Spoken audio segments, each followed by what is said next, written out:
Hello. Hey, so welcome back to XYZ Storytellers Podcast. Hey everyone, welcome to XYZ Storytellers, a platform started by three people across generations X, Y, and Z, engaging in conversations in the spirit of increased empathy and understanding. Hi, I'm Erin, the millennial traveler and author. I'm an empath with a drive for connecting to others.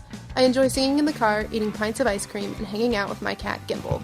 Hey, I'm Rich, the graybeard Gen Xer with 30 years in conference rooms or airplanes around the globe. I've also been a Little League coach and a family bus driver. This podcast is a way for me to have the types of conversations that just don't happen enough in my day-to-day life. And me, I'm Lily. I've always been very opinionated and I speak passionately about things no matter who I might be with at the time. I'm here to share my thoughts and get the perspectives of two other generations so I can grow and expand my understanding of the world around me. With XYZ Storytellers, our conversations aren't meant to be political, social, or even related to current events. We are just recording authentic conversations on a variety of topics, hoping they will resonate in some small way. Thanks for listening.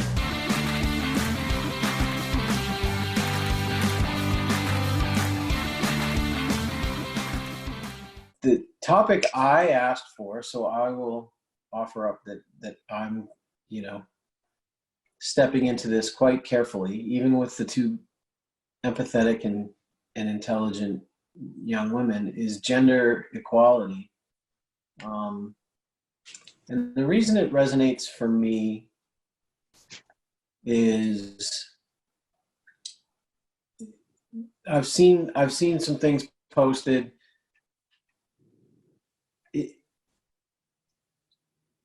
It's moved beyond a social movement, and as someone who's grown up in that social movement from the 70s all the way till now, so it's been almost 50 years, there's a point where it's like, okay, we get it. I'm not saying that the effort is not done. I'm not saying there aren't inequalities.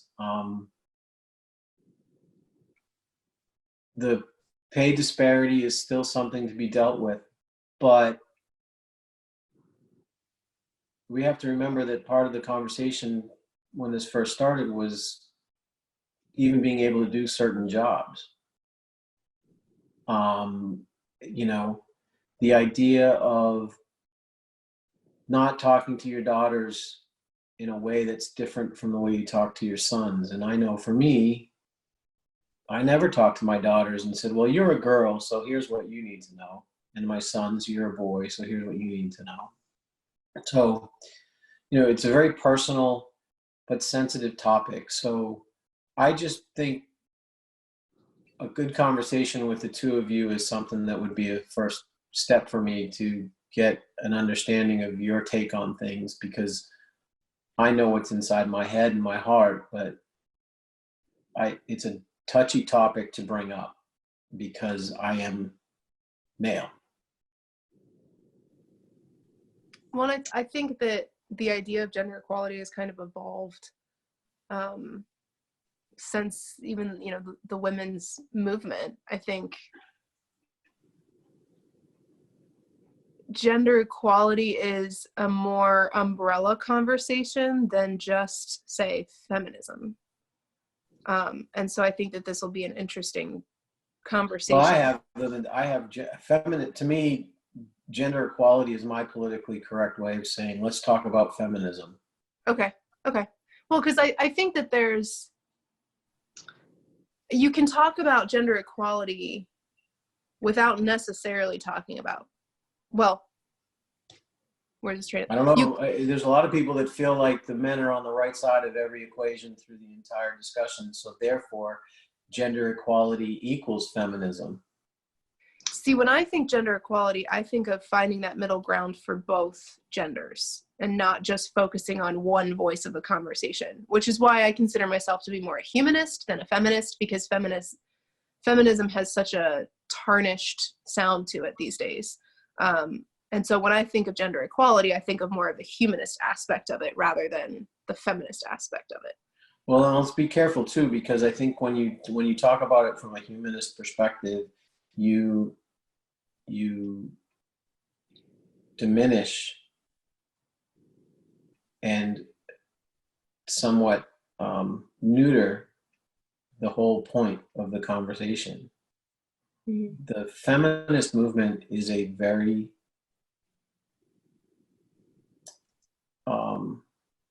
objective driven,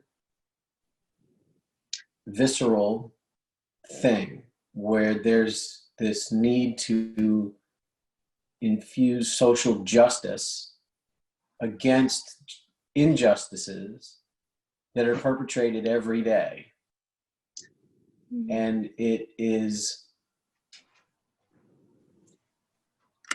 a combative dynamic that is well earned, in my opinion, at least in the last 20 years of the 50-year evolution of it. It wasn't always.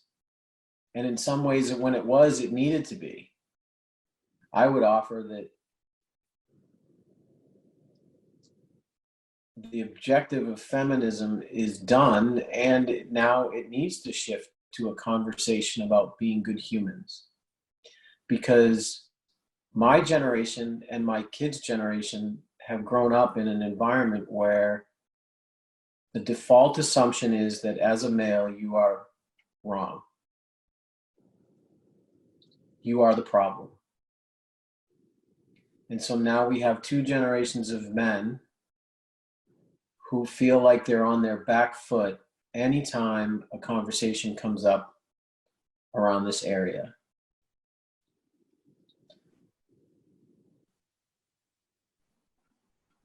Lily, what's the conversation in your friend groups, or what's kind of the language that you're hearing about these right now? Well,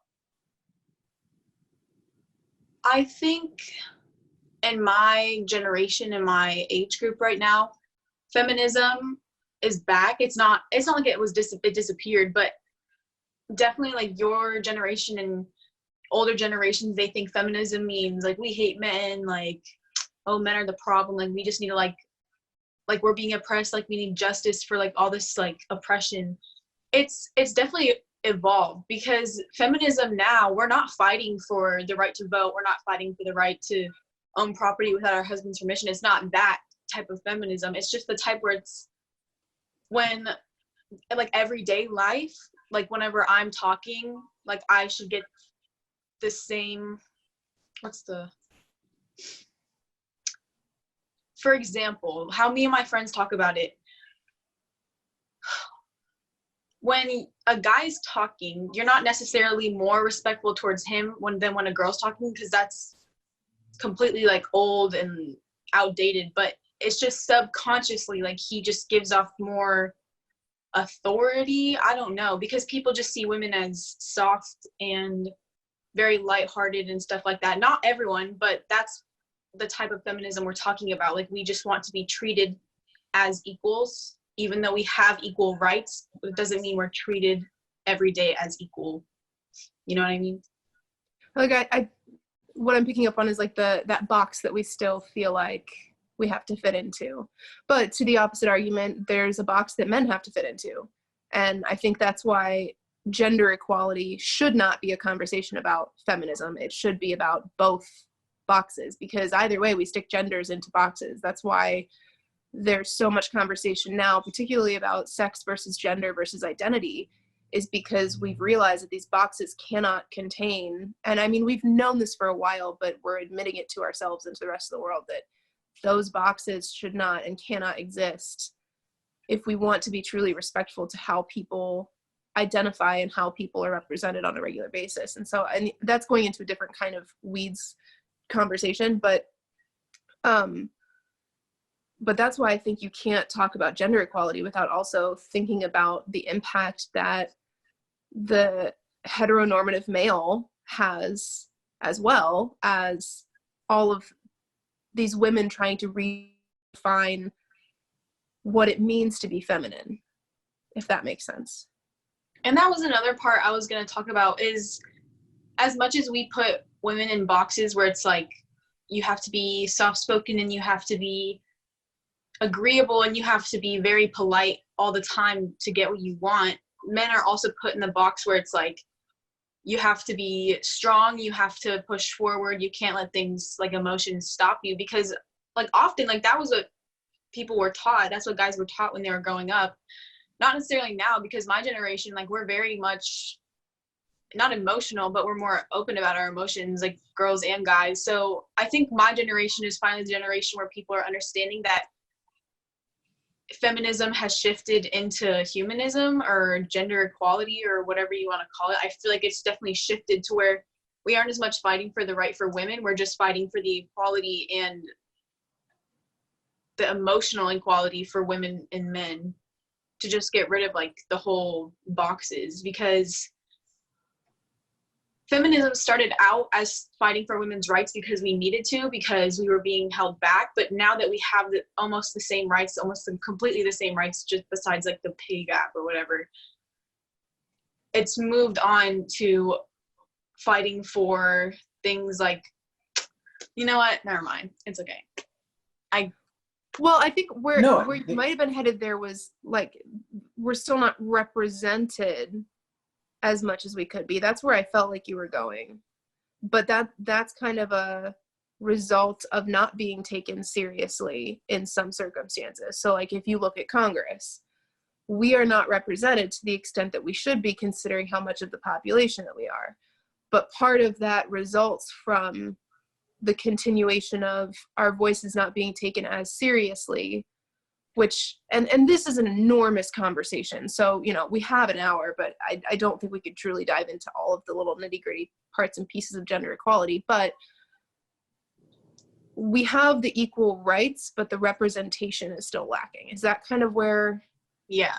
Okay. Like, yeah, we have the same rights as men, and we technically can do everything a man can do, but it doesn't mean people allow us to. It doesn't mean we get the opportunities that men do, because in some way people still see women as emotional and not hardworking and not determined, because for so long, like, that was like the stereotype. So like, even though legally and like in the business world we have the same rights, it doesn't mean that they're being active and they're being put into action. Rich, what were you going to say? Well, I think you're both making, you know, you're exactly talking about what I wanted to bring out, was this notion of the conversation needs to evolve, and there's still what we have is a situation exactly which is endemic in our entire political world, where the two extremes are clouding out the commonality in the middle. And if you just look at it from a gender equality, you know, the loudest voices that are at the feminist end of the movement in the topic, the discussion, tend to be the loudest voices, and they're counteracting the most egregious examples of toxic masculinity, if you will, right? But I wouldn't even offer, that's a term I actually struggle with, because it implies that being masculine has a capability of being toxic. It's just like if you're an evil individual and you treat people poorly, that's got nothing to do with the fact that you're a guy or a girl. And there's, you know, it might be disproportionately represented, but, you know, men can be abused, women can be abused, you know, all that, right? I don't want to go into that rabbit hole. I think, though, the conversation, the generational aspect of the conversation needs to be elevated. And Lily, you hit on exactly, I think, which is the heart of where we need to be focused. Structurally, things have been broken down. Laws have been put in place. HR policies have been put in place. Mechanisms for being able to convey you know, wrong situations or unjust situations have been put in place. So all the tools and all the desire is to be socially moving in the right direction. But that doesn't mean that in a classroom, if a young woman raises a point, that she doesn't somehow get talked over by another male student and her message gets lost, right? But to a certain extent, though, I would offer it was always the loud men that got the attention to begin with. And if there's one guy that's speaking up, and that seems to be that he's the only one people listen to, there's probably 10 other guys in the room who have been talked over and shut down just like every other woman in the room. So the idea of being shut down or spoken over is not a gender issue. It's an issue of the loudest get heard, the strongest win, right? And so if you have a strong message, don't let your gender get in the way. Don't think that you are somehow in an unfair position because of your gender. Now, if I wanted to do an analysis and I wanted to do the math, yes, right now it's slanted in favor of the men. But the fact that a woman can sit in a room and actually voice an opinion and not be ostracized, not be labeled, but for having an opinion, right? That's progress. Now, that being said, if she gets emotional, then she gets labeled in a way that takes away her ability to make an impact. And I don't agree with that, right? Just because someone's being strong as a woman doesn't mean she's a bitch, right? So I get all that. I can't fully appreciate that because I don't live in that place. But I would want to take a step back and say, look, there's progress, but there's more work. And so what I would tell, Lily, if she found herself in a room full of people where her words weren't being heard, two things: speak up if you feel passionate, but the bar is higher for you to be more eloquent. That's always been the case, is if you wanted to be the one that drove change. If you're fighting against the norm, you have to be more eloquent in order to get people to move over to your side. The people that have to be less eloquent are the people that already have the majority view on their side. So that's not a gender specific issue. That's a minority social norm, social change topic, right?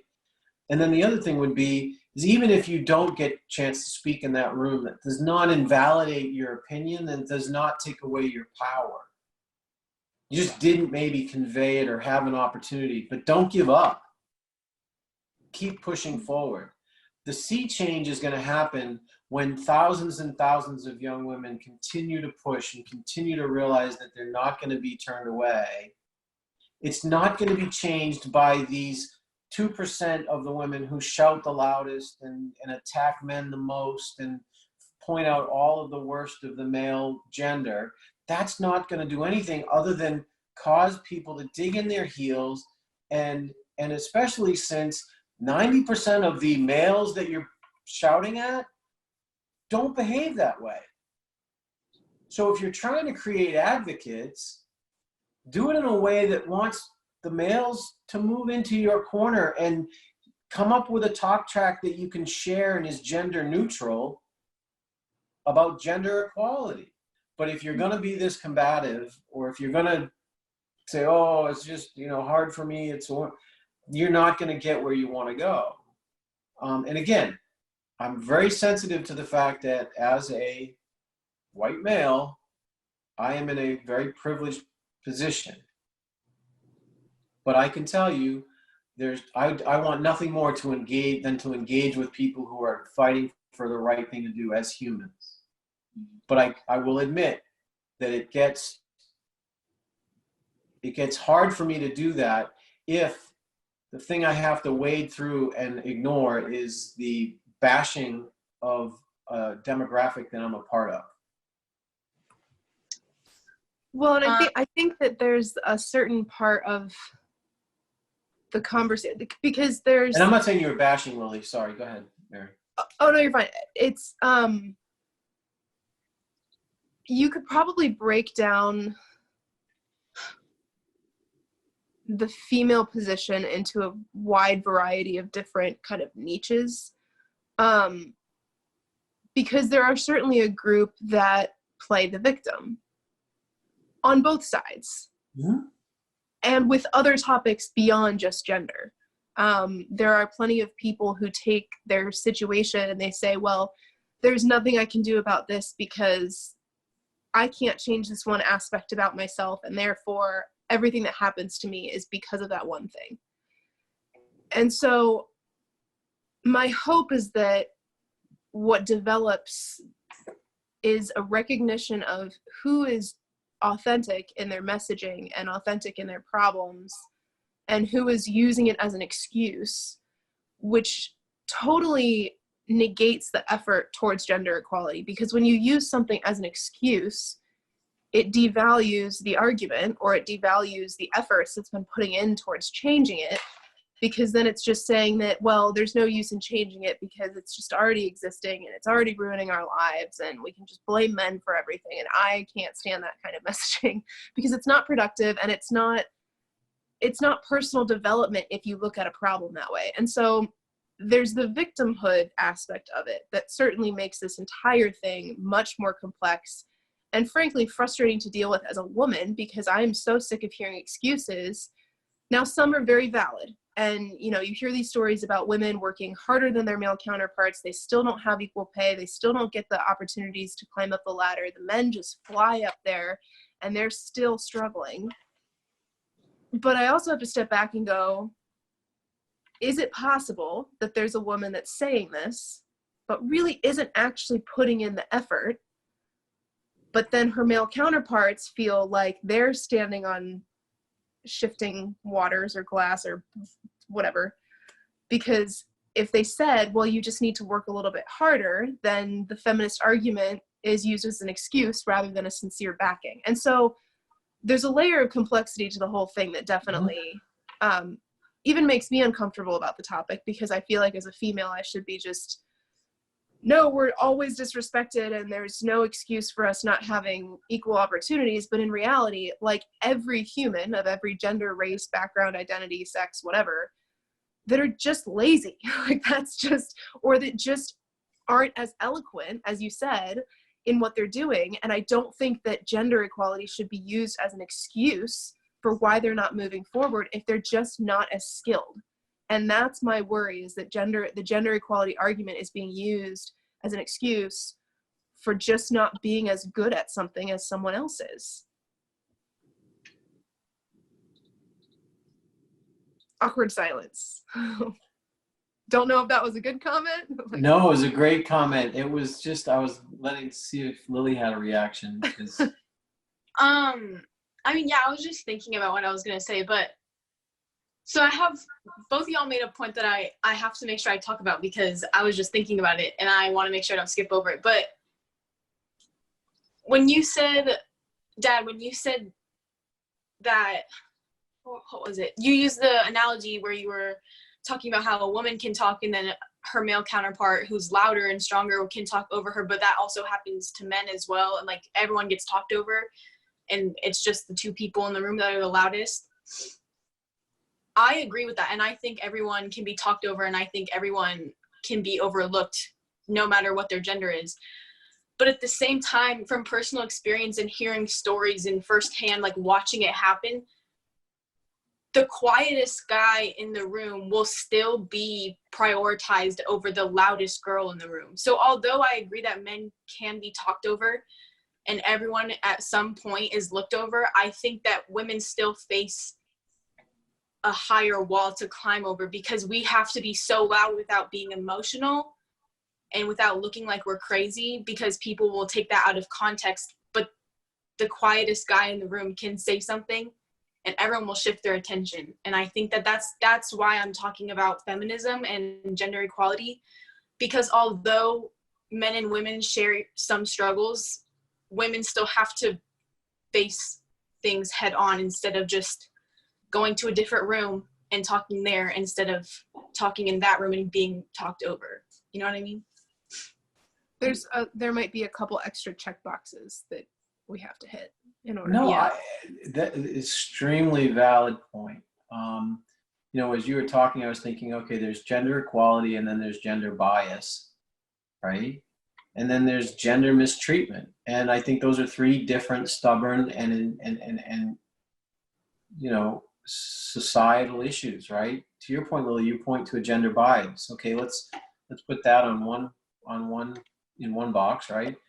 Gender equality. for all intents and purposes, the structures are in place, but the structures aren't enough.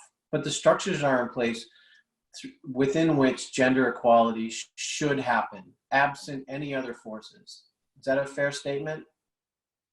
Laws and policies and stated social norms. There's no reason in the structure of our society, I won't say there's no reason. It's much more lined up so that gender equality can happen.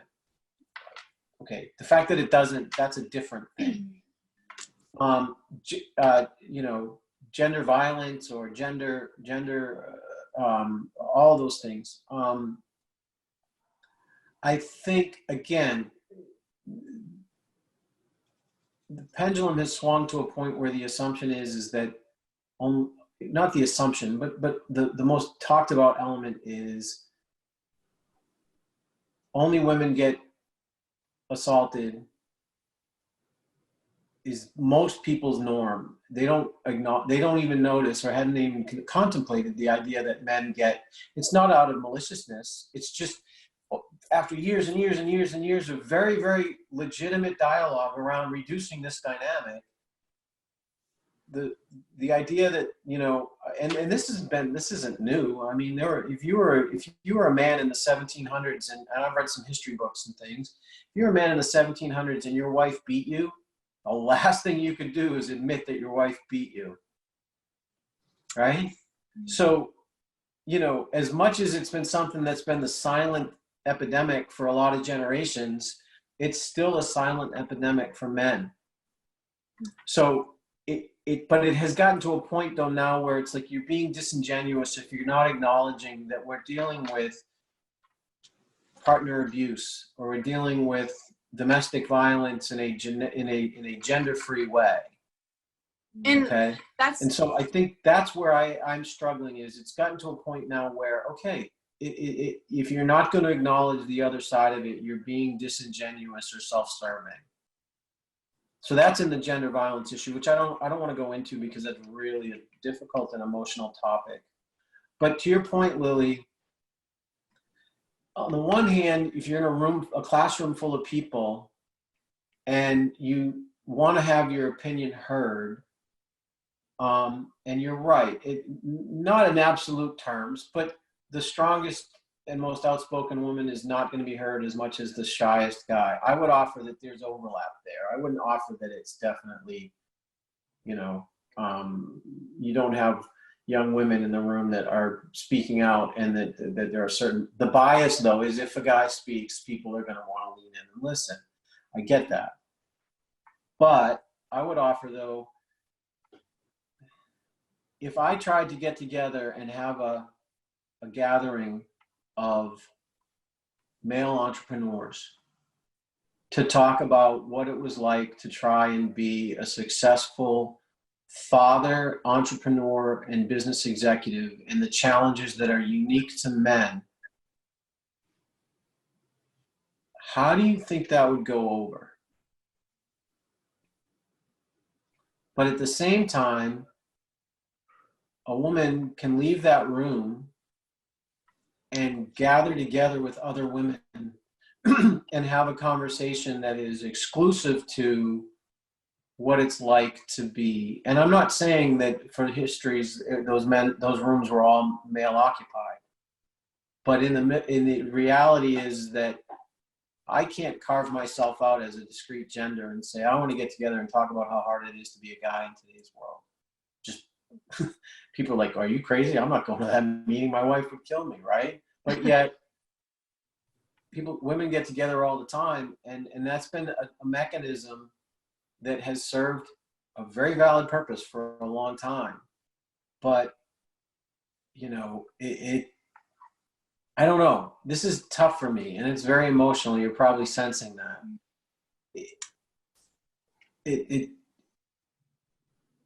As someone it's tough to feel like I'm in the wrong by default. And again, this is the victimhood side of of it. But it's like, if I'm a guy that speaks up and I interrupt a woman, am I that guy? If I, feel like somebody doesn't deserve a raise, but I need to give them a raise because it would be, if it was a woman, I don't want to be interpreted as being chauvinist. So I do things, I mean, there's times when I don't feel like I can be my authentic self simply because of my gender. Okay. So what I was saying earlier is, in my opinion, the definition of feminism has shifted over the years, over the fight for women's suffrage, or not less it now, but because past it was, let's fight for equality, different laws, more opportunities and rights for women, and we have those now. So the most modern definition that I know of is women fight for male victims.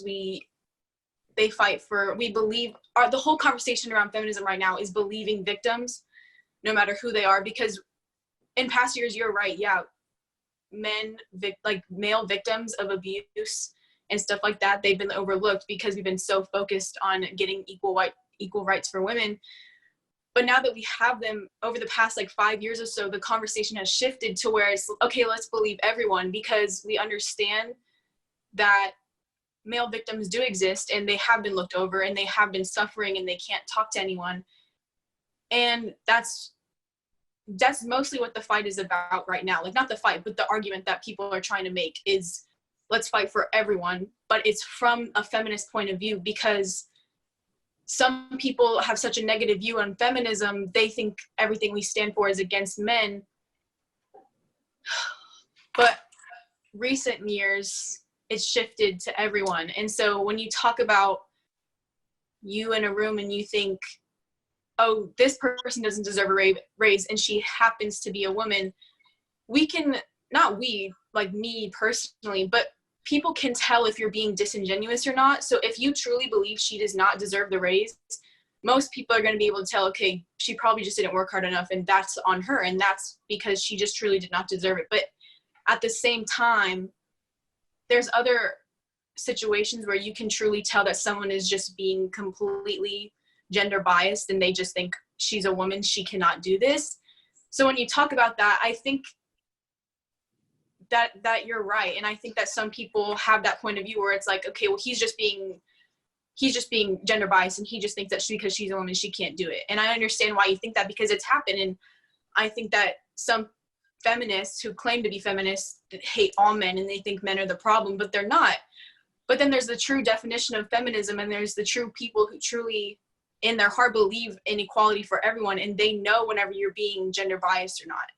So it just depends on who you're talking to, because if you're talking to someone that claims to be a feminist and isn't, they're going to be gender biased against men, and I don't consider myself part of that. I consider myself part of the true feminist movement that is fighting for equality for everyone and believes everyone and is trying to help everyone going through hard times. So I don't know, that was just my point of view on what you said, because I understand why you would think that, and I understand why you feel like you can't be your authentic self because of past experiences. And so I just wanted to put my point. No, very well said. I mean, I think impressive thoughts. I mean, I can't help but be a proud dad when you get like that. But it's not a, I can't be my authentic self. It's just this feeling of, if we're still at a point as a society where women need to gather together as women only, because that's the only place that they feel safe or they can be their authentic selves, we need to be more nuanced in conveying, where is it that you don't feel, why is it that you don't feel like you can be your authentic self in a room full of other men? And are you projecting experiences from your personal life on the other people in the room who may have nothing to do with that and have completely just nothing but contempt for anybody that would make you feel that way, right? So it's the idea of personal context and how it informs your social interactions, right? And so I think it's, like I said, I'm very clumsy in this way. Are y'all still there? Because Lily, I think you froze. I don't know. I'm here. Okay. So I think, like I said, it's a very clumsy topic for me because I'm sensitive to the fact that, you know, and I had this conversation with a very intelligent woman, and we had what I thought was a really good conversation about it. But there's this idea of I am a guy, I have opinions, and I have thoughts, and I'd like to share those openly and as clumsily as I have to, without feeling like I have to worry about it coming across as mansplaining.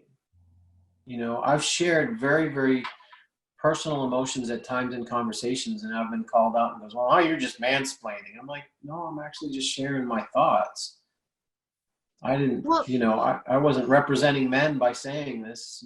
It's just me trying to explore ways, because here's the thing. If the next 30 years goes the way the last 30 years, there's a part of me that feels like I'm just going to withdraw on the topic because I'm not, it needs to change. We need to, let's talk about, to your point about humanist over feminist. It's time to stop drawing battle lines and time to start finding common ground. And Lily, I think you're right. I've seen that. I've seen where people are saying, you know what, men get abused too, and men can't show emotion, or they can't show that they're afraid about being able to provide for their family, or men, the most heartbreaking ones are the ones where they show fathers or wannabe fathers whose girlfriends excluded them from the decision to have an abortion, or the men who went through a divorce and have, the child's mother has excluded the father and broken every rule around custody and visitation, and yet trying to deal with that, the biases towards the mother in most situations. And so now we had a generation that was speaking about fathers stepping up. And now you have fathers who want nothing more than to step up. This generation wants nothing more than to be a good father or to be the father that they didn't have. And yet they've got these moms who are using their children like cudgels to just win a battle. And so this pendulum has swung the other way in a few different areas. And it's just heartbreaking to watch. Well, and I think part of the underlying issue is that it kind of goes back to the excuse thing, but it also, people are too sensitive at times. And they're very quick to jump on, well, this is why this happened, because blame placement makes us feel better temporarily.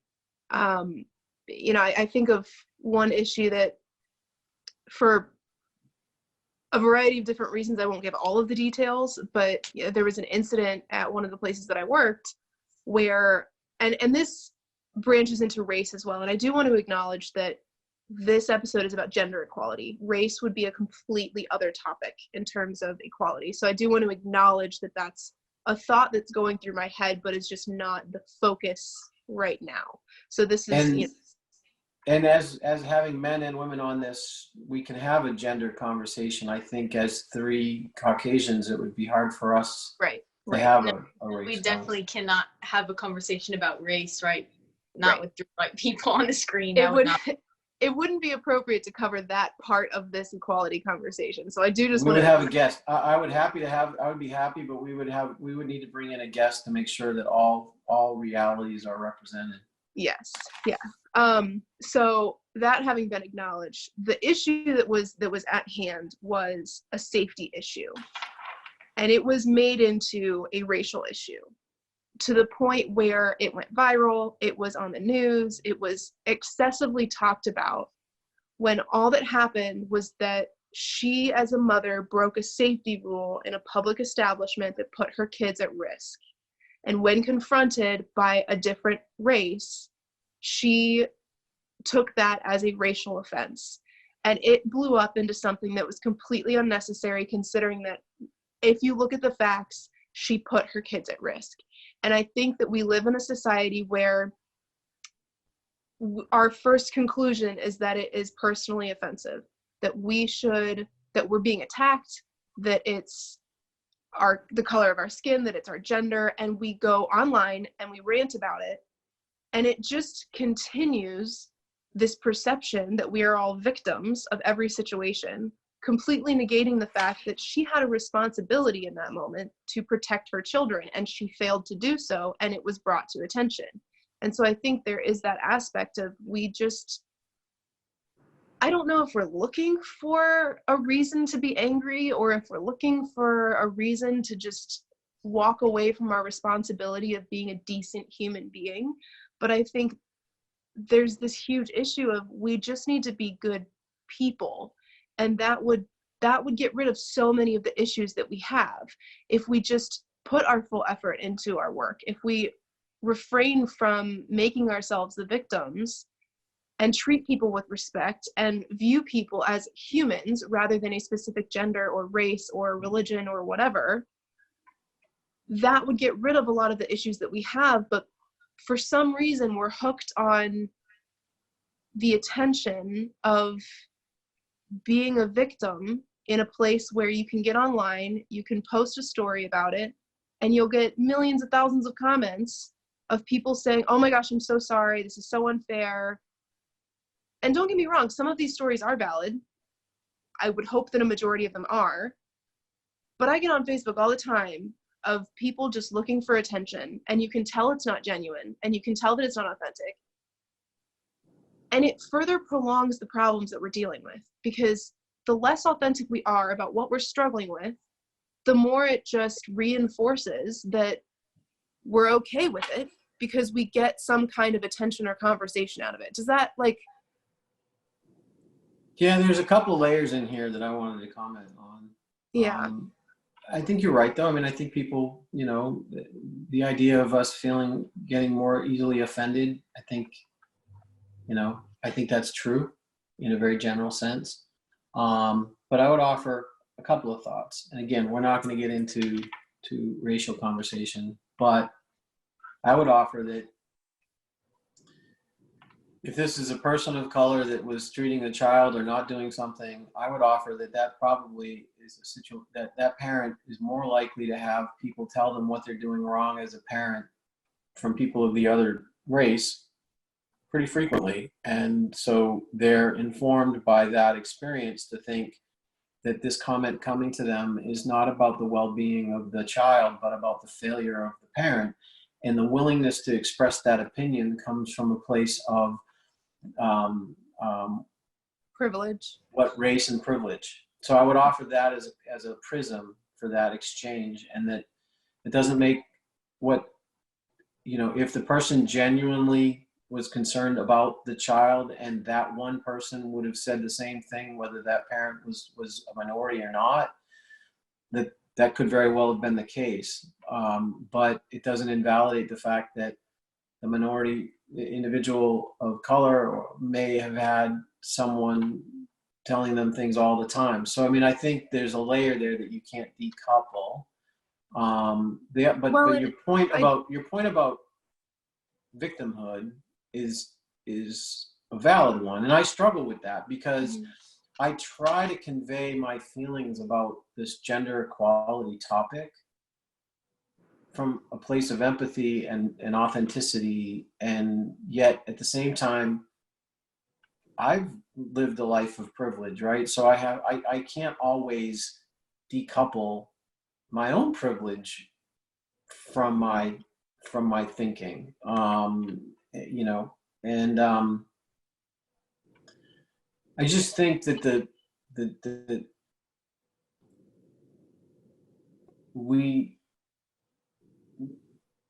there's this binary thinking that takes place that limits the acknowledgement of how much we have in common. Mm-hmm. At the end of the day, we all want to raise good kids. We all want to live our best lives and be the best people that we can be. And there are certain biases that people have to overcome that others don't. But at our core, we're all just trying to do the best that we can. And I do want to add just really quickly, because this is relevant to where I think you're going. the end result, when this video, because what happened was the parent started taking a video of the interaction with staff going and approaching and saying this, you know, you're putting your kids at risk. So she started taking a video and she posted it on Facebook.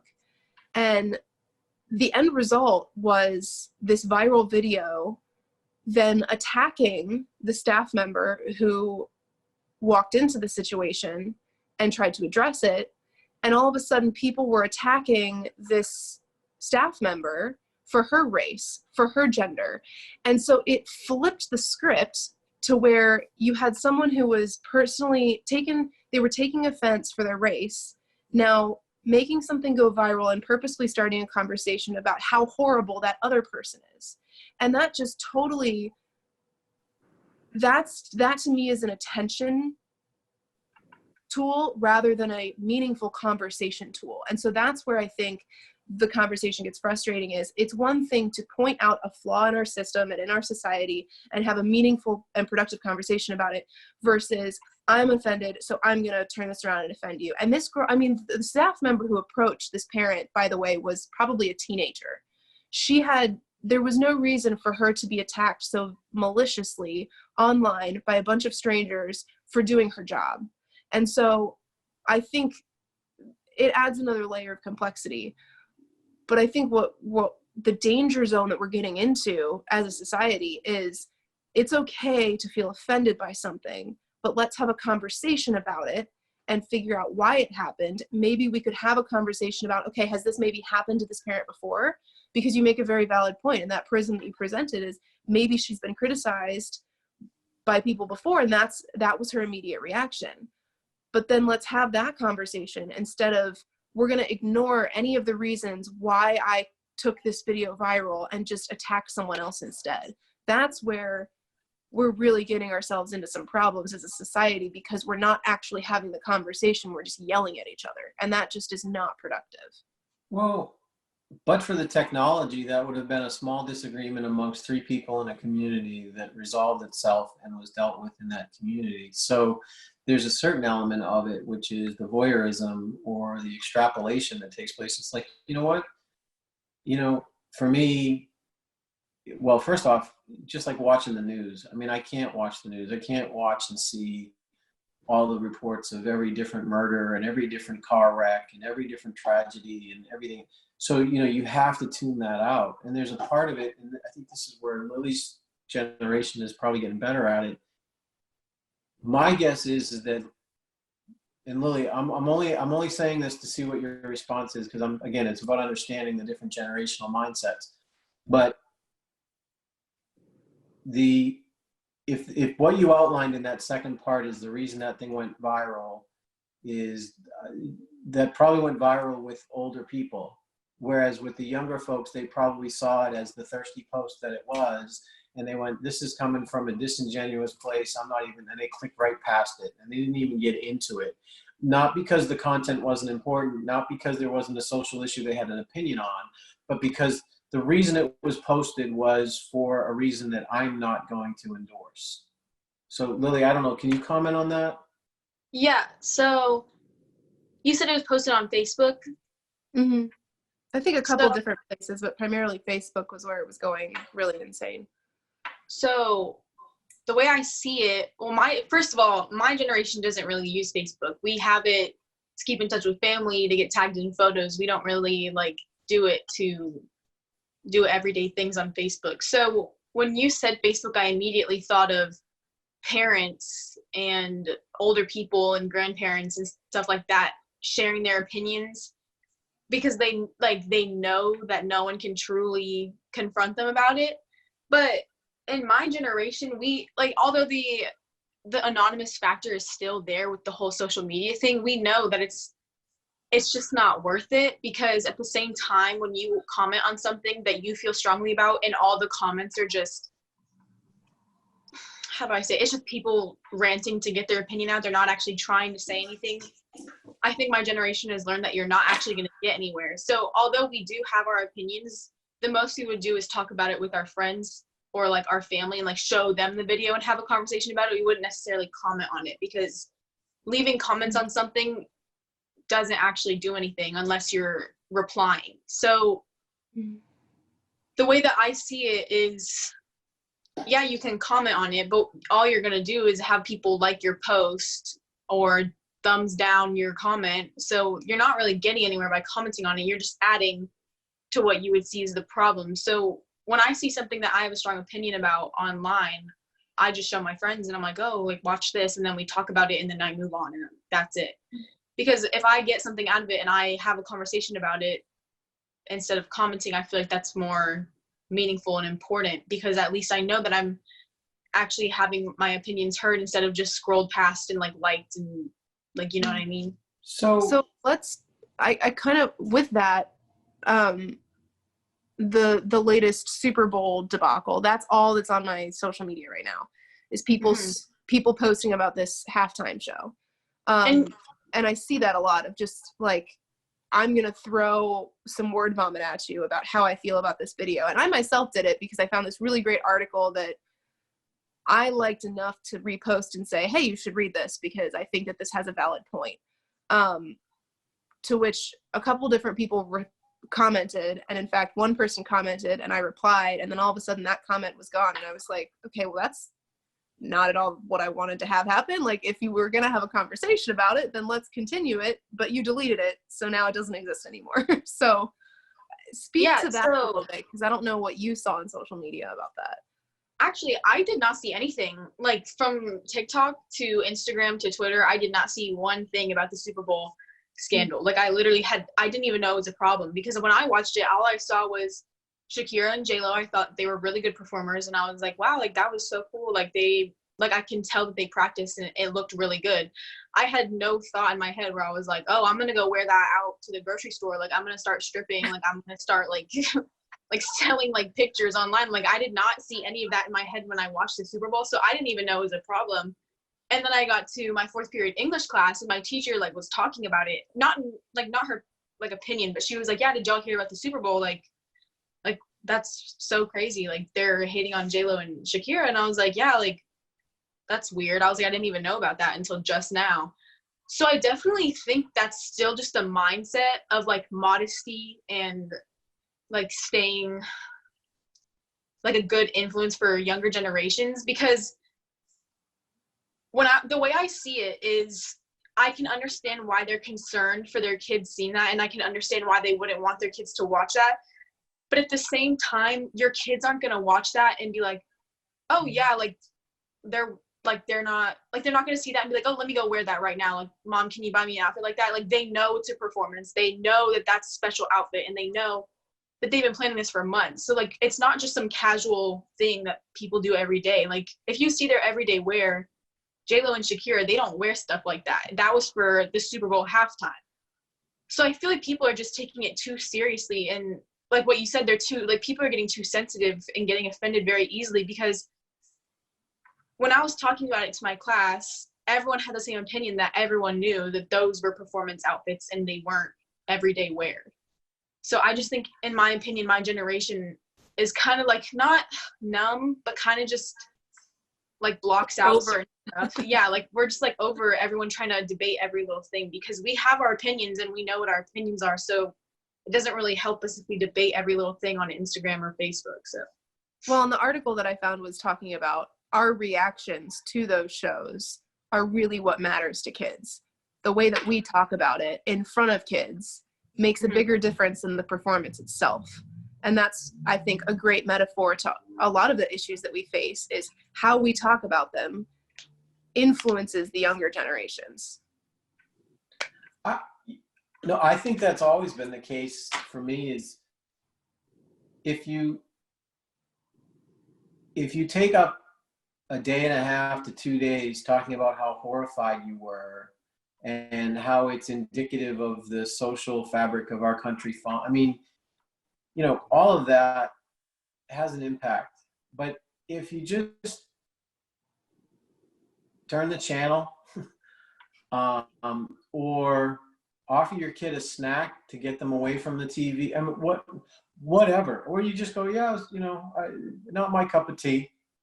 It was okay. It's better than some, worse than others. I will tell you, in the spirit of full disclosure, there were a couple of camera angles and a couple of maneuvers that happened during that show that I kind of was like, whoa, they went there. Okay. And I was like, I think I should be looking away right now. I don't know that I should be seeing this while I'm sitting with my family. You know, but it was going to take far too much energy for where I was at and watching the Super Bowl to try to figure out how, when, if I was I offended? No. Was I surprised by a couple of things? Yeah. Did I feel a little bit of discomfort around certain things, maneuvers that were done? Yeah, I think so. I just, you know, was like, okay, this is not your, it did push boundaries that were part of earlier conversations around, you know, I mean, some of that stuff made the Janet Jackson thing look tame. You know, Janet, the whole thing flashed on the screen for a quarter of a second and nobody really saw it until they started replaying it on the news the next day. So I guess for me, some of it was cultural, like the whole thing with the tongue wag and all that. It was like, I could see that for what it was. It was a little bit different than what I've seen ever before in performance, but that's because that's a cultural thing. I don't, you know, and I think it wasn't even Hispanic. It came from her roots somewhere in the Middle East, that, you know, where that is an acceptable or a normal part of, you know, communicating or vocalizing things. So I just, if you're going to have an entire movie called Hustlers, why would you expect that wouldn't have been some part of what was brought in, right? Well, and I think that because one of the arguments that was made on the article that I reposted was that women have worked so hard to be heard in boardrooms that to then be represented like that on TV further objectifies and over-sexualizes us to the point where we will no longer be taken seriously in business and leadership. But my argument, my rebuttal to that was, we're not saying that, like, if you wear that into a boardroom, no one's going to take you seriously, whether you're male or female. Like, that's not what we're saying. I mean, I work with women every day. If your hold on the boardroom, as it were, or the conference room, as it were, is so fragile that what was shown on a halftime show of a sporting event, that only 1/4 or at most, no, probably 1/10 of the people in our country even watched. If it's so precipitous, then you've got to really evaluate how you're actually connected into that boardroom, as it were, right? I think the fact that women are comfortable with the idea that show can exist and they can be in a boardroom actually shows a level of maturity and social strength that needs to be demonstrable, right? Mm-hmm. And so I think that's an invalid argument. I think it's a crutch. I think it's a way to say, see, I can't possibly be expected to become a CEO because these shows still exist. So I've got my get out of jail free card. I'm just going to turn away and say it's not worth it. And until those types of shows stop, you can't expect me to excel. And there, right? So I think it's a crock. But I think the other part of it is many of those, I think the term on social media is Karens. I don't know if you've ever heard. They're called Karens. Oh, yeah. Like, okay, Karen. Like, Karen is the one that probably recorded that interaction that you talked about earlier, right? Yeah. Stereotypically. The self-righteous, middle-class, white female that, you know, and again, I'm talking stereotypes, right? Just like there's other stereotypes about all different ethnic backgrounds and all different genders. But the one that struck me as being, okay, yeah, I can see that. They showed a picture of Adam Levine last year in low-rise jeans and his ripped abs, no shirt, with all his tattoos. And all of these women were pawing at his chest. And then you saw J-Lo and Shakira dancing. And on the left, you had superimposed the face of several middle-class women with, oogling at their TV watching Adam, were the same women that got offended by J-Lo and Shakira. And it's like, come on, you can't have it both ways. If you're going to be offended for your daughters with Shakira and J-Lo, you should have been offended for your sons with Adam Levine. Well, and I think because the argument that I made in response to her was essentially that it was like, we're not saying that this is how we want to be represented. It's just saying that if we are allowed to be sexual creatures while also being business leaders. And it's not a one or the other type of story. It's based on the setting that we're in, based on the art form that we're participating with. We are allowed to express ourselves however we want to without your judgment. And I think that was the overall statement. And I think that's ultimately why her comment might have been deleted, is because I made a very valid point of like, I'm not going to wear this into a boardroom. This is not our representation of us in business. This is our representation of us in art, in a certain setting where a little scandal is kind of expected. If you don't do something risky at the Super Bowl, even if it's descend from the roof, like I think maybe Pink did last Lady year. Gaga. Lady Gaga. Like, if you don't do something risky at the Super Bowl, were you even at the halftime show? But the other argument that I really enjoyed, which has surfaced, I think, within the last 48 hours, was all of these parents were so upset by what J-Lo and Shakira were wearing. And yet, if you look at most of the outfits that little girls wear at dance competitions, it is shocking. I'm very fortunate that in my 12 years of dance, I danced at a studio where our midriffs were never exposed. We were very tasteful in our costumes. But you look at like Dance Moms and some of these shows, if you're horrified at J-Lo and Shakira for their outfit, look at your own kids and what you're asking them to wear before they're even able to make a choice of whether or not they want to represent their bodies that way. I mean, it's just so, and I think this is like going back to the gender equality issue, it's that we're putting on horse blinders for issues that we just don't want to admit exist. And that again, just it elongates the conversation, and it forces us to never actually come to any kind of meaningful conclusion or conversation, because if we're being selective in our arguments, it's totally forgetting about the overarching issue that we're facing, which is that we should be able to represent ourselves however we want to and still be taken seriously. And that extends far beyond just women. I mean, the number of males that I have seen with painted nails lately is surprising to me, because that's not something I'm used to seeing. And yet I think that's totally rad, because who cares? That's the choice that they're making in that moment to represent themselves that way. And I have no place to judge them for how that's perceived, because frankly, I don't know why they did it. I don't know the story behind it. And until I ask, I have no right to make an opinion about it. And so I think that if we all just stopped for a second to ask about the story behind it, maybe we wouldn't have so many issues, because we'd understand. It's about comfort. It's about comfort, right? So growth doesn't happen in comfort. And everybody feels that if the world's going to get better, the world, by getting better, is going to make me feel more comfortable. And that's just a fallacy. That's just a fallacy. If you think that your comfort is the arbiter of a healthy and diverse social dynamic, then you are woefully uninformed and ill-equipped. Because I will tell you, there's been times when, I've been in the presence of someone a guy who's had on makeup and nails, and there's been a small part of me that's been uncomfortable with that.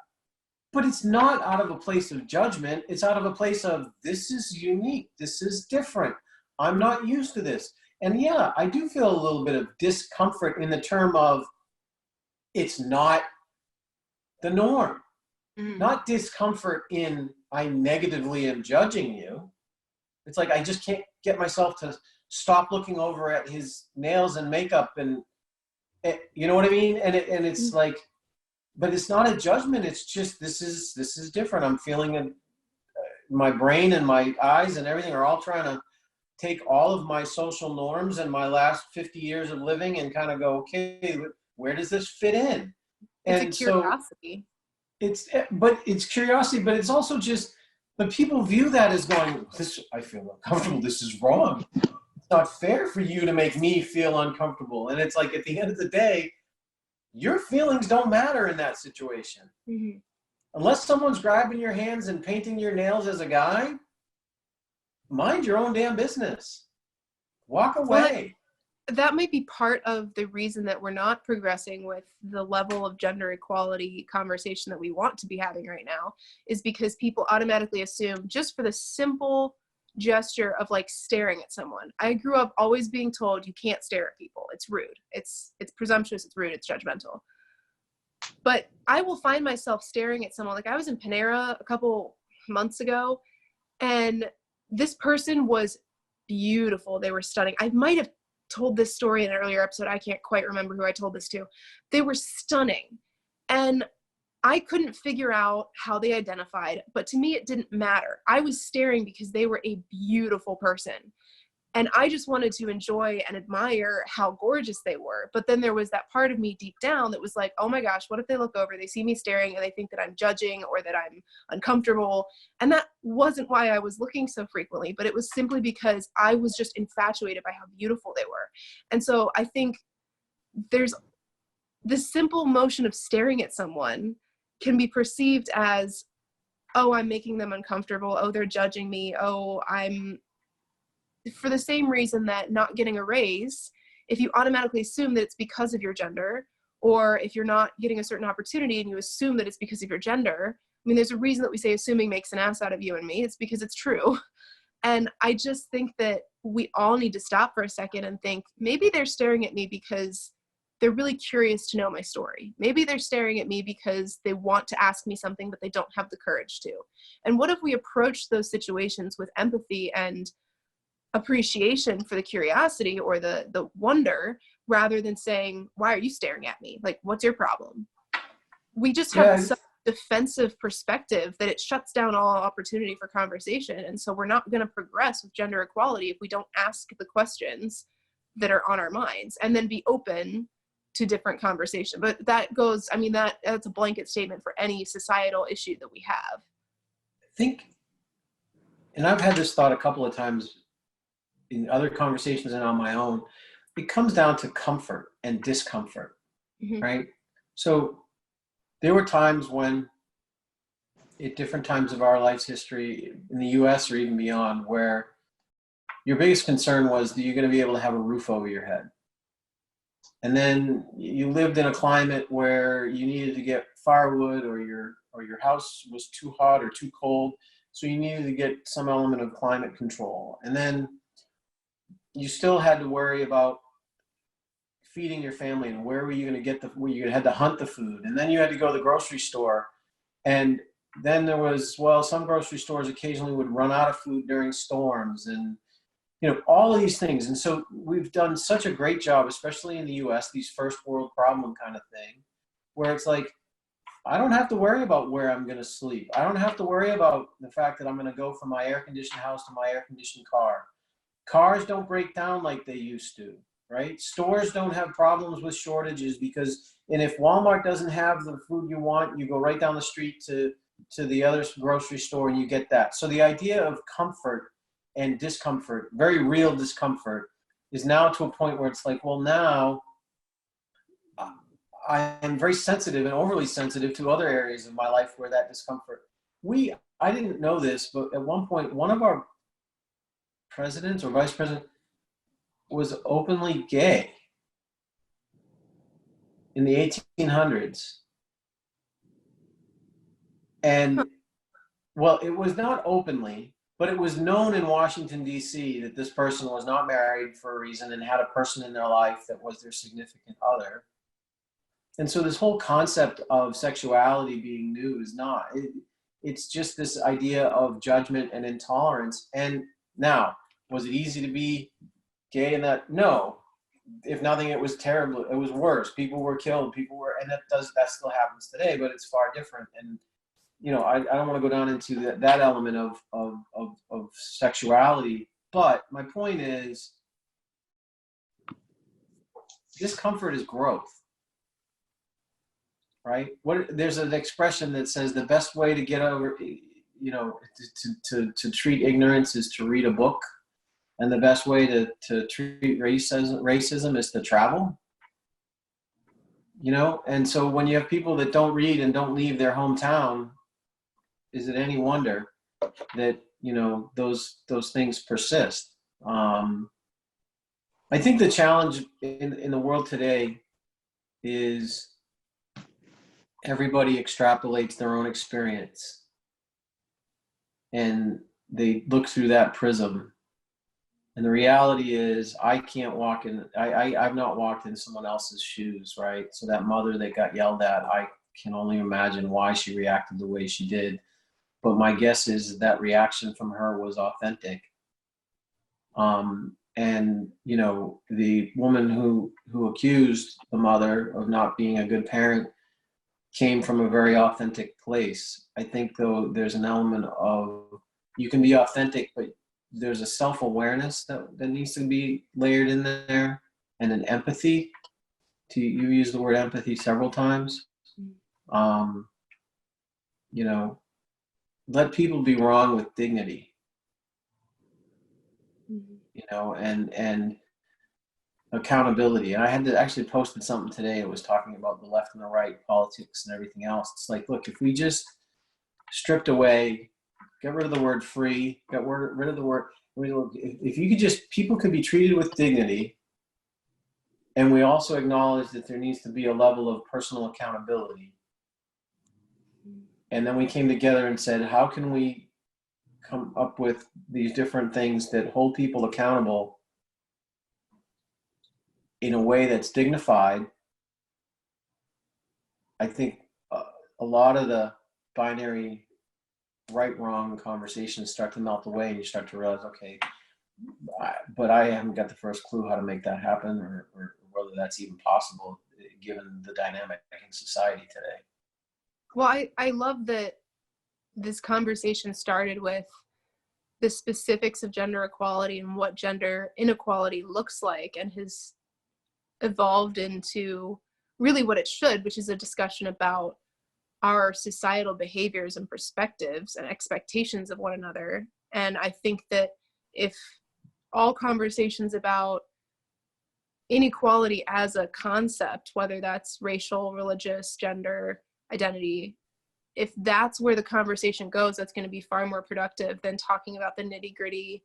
Well, I shouted louder, but I still wasn't heard, which are the examples utilized as a method of opening up that conversation. So it's necessary to talk about those things, but I think not getting caught up in those details and just drowning everyone in examples of all of those times that we weren't equal, rather starting a different conversation about where do we go from here and what's the underlying issue. Are we just not listening to each other? Are we just passing too much judgment? Are we just not practicing empathy? Like, there are other issues that we have to talk about before we can even start to address the things that we think about when we think about inequality, which are those actual instances of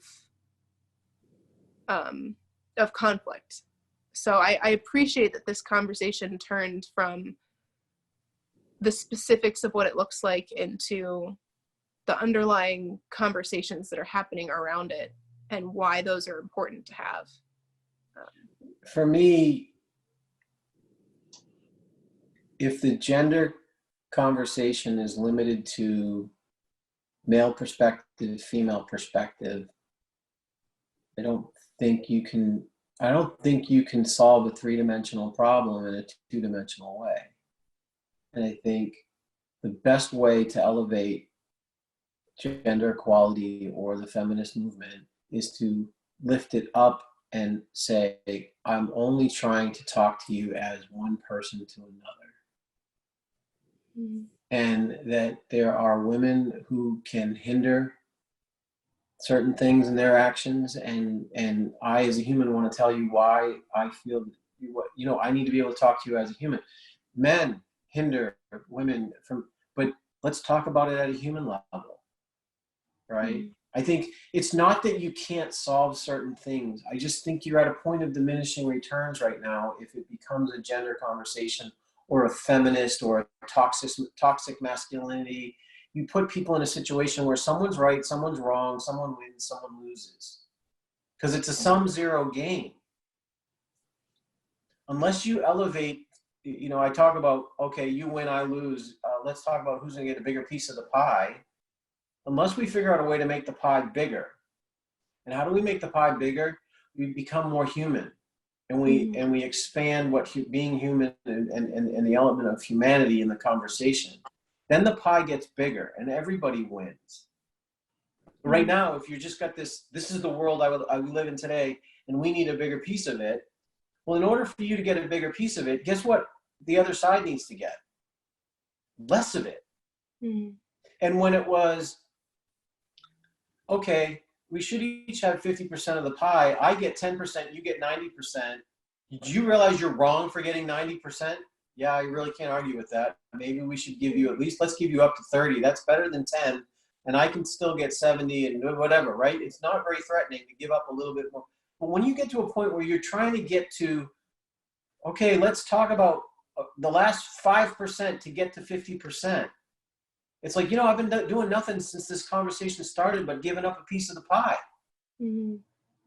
Can we stop talking about giving you more of a pie and start talking about how can we together make the pie bigger? Mm-hmm. Well, and I suppose I'm sitting here realizing that we've failed to mention that gender by itself as an inequality it's no longer a dichotomy as we thought it was. And I think that's. You're right. The disclaimer of this conversation is we've taken this entire conversation from the heteronormative binary view of male, female. Right. And I don't think, since all of us are cis, I think is the right word, right? Cisgendered.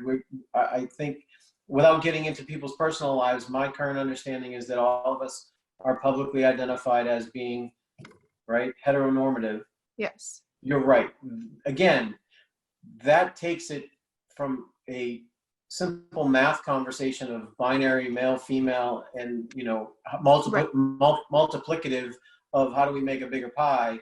You layer in that piece, and now you're talking calculus, and we don't have enough spark brains on this call to pretend to talk about that calculus. Just with the race issue, none of us are able to speak to that perspective. So I think that just as an end disclaimer, this conversation has not been to the extent of inclusive as it could be, but simply because we don't have the voices. I think I speak for all of us when I say we don't have the voices apt enough with enough experience to actually speak to that issue. So for anyone wondering where that part of the conversation is, it's simply because we don't have the basis to add that into it. I do think that we should continue to look for guests to have more in-depth topics about issues that we can't speak to, because I do think that that's an important attribute of what we're doing. But for this specific conversation, I am comfortable with where we went based on our personal experiences and knowledge. Well, and I think we have to also acknowledge this is Storytellers XYZ. The only thing we've claimed to be is 3 people from 3 different generations talking about issues in ways that we wouldn't normally be able to.